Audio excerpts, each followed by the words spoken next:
Em nome do Pai, do Filho e do Espírito Santo. Amém.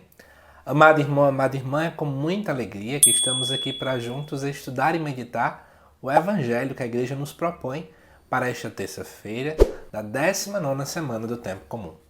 O Evangelho de hoje se encontra lá em Mateus capítulo 18 e nos diz assim: Naquele tempo, os discípulos aproximaram-se de Jesus e perguntaram: Quem é o maior no reino dos céus? Jesus chamou uma criança, colocou-a no meio deles e disse: Em verdade vos digo, se não vos converterdes e não vos tornardes como crianças, não entrareis no reino dos céus. Quem se faz pequeno como esta criança é o maior no reino dos céus. E quem recebe em meu nome uma criança como esta, é a mim que recebe. Não desprezeis nenhum desses pequeninos, pois eu vos digo que os seus anjos nos céus veem sem cessar a face do meu Pai que está nos céus. Que vos parece? Se um homem tem 100 ovelhas e uma delas se perde, não deixa ele as 99 nas montanhas para procurar aquela que se perdeu? Em verdade vos digo, se ele a encontrar, ficará mais feliz com ela do que com as 99 que não se perderam. Do mesmo modo, o Pai que está nos céus não deseja que se perca nenhum desses pequeninos. Amados irmãos e irmãs, a primeira coisa que é interessante é que os discípulos começam a se perguntar quem é o maior no reino dos céus.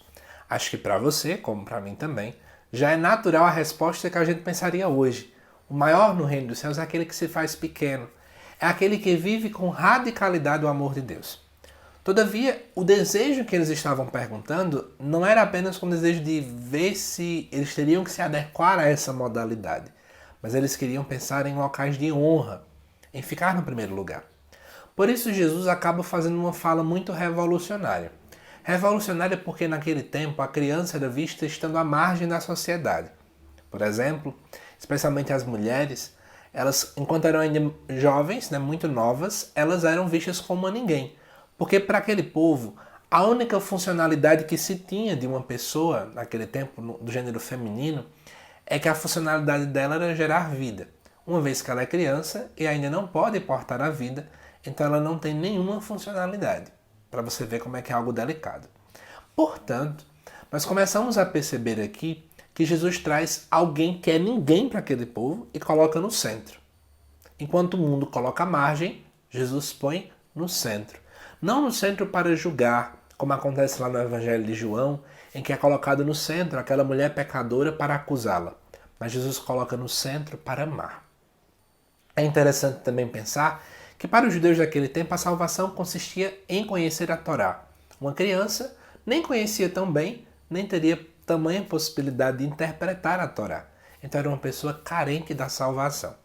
Com esse contexto todo, Jesus coloca aquela criança no centro e ela vai dizer, inclusive, que é preciso se converter e se tornar como uma criança. É claro que Jesus não está dizendo que precisamos voltar no tempo ou sermos infantis. Mas ele deseja evocar algumas características da criança, como, por exemplo, a simplicidade, a não existência de ambição, um coração generoso e a completa confiança no Pai. Nós precisamos, como uma criança, também dependermos do Pai, o nosso Pai que está nos céus.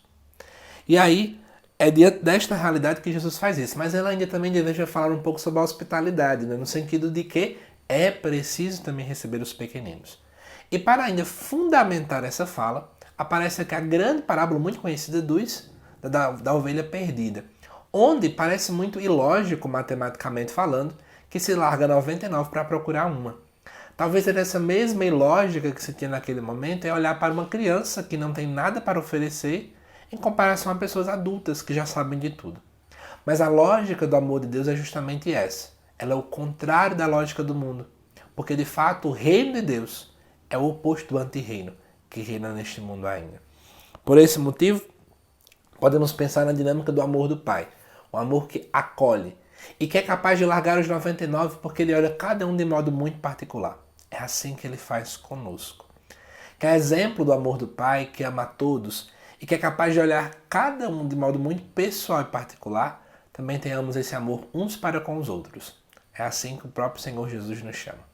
Espero que você tenha gostado desta reflexão. Que Deus te abençoe e até o nosso próximo vídeo.